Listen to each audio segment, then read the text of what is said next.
यह कहानी है उस योद्धा की जो अपने साहस, बलिदान और अदम्य वीरता के लिए इतिहास में अमर हो गया। एक ऐसा योद्धा जिसने औरंगजेब जैसे शक्तिशाली मुगल बादशाह को भी हिलाकर रख दिया।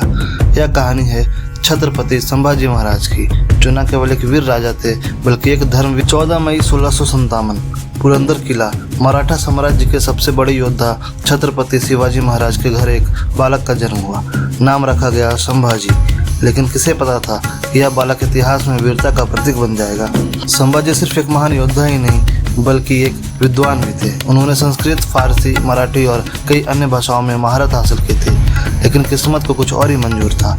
1680 एक काला वर्ष, छत्रपति शिवाजी महाराज का देहांत हो गया और इसके साथ ही मराठा साम्राज्य में उथल पुथल मच। विरोधी ताकतें सिर उठाने लगी, भाई के खिलाफ साजिश रची जाने लगी। लेकिन संभाजी महाराज ने हार नहीं मानी।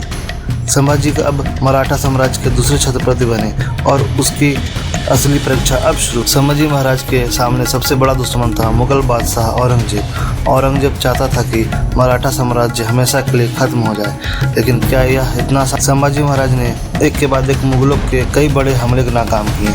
उनका युद्ध कौशल और गुरिल्ला रणनीति इतनी प्रभावशाली थी कि औरंगजेब भी खुद परेशान हो उठा। लेकिन हर महान योद्धा को किसी न किसी विश्वासघात का शिकार बनना ही पड़ता है। 1689 में उनके ही एक विश्वास पात्र ने उन्हें धोखा दे दिया। संभाजी महाराज को औरंगजेब के सामने पेश किया गया। औरंगजेब ने एक शर्त रखी, इस्लाम कबूल कर लो तो जीवनदान मिलेगा। लेकिन क्या ये एक सच्चा मराठा योद्धा है जो कभी झुक सकता है क्या?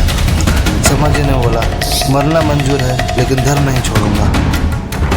संभाजी महाराज पर भयंकर अत्याचार किए गए।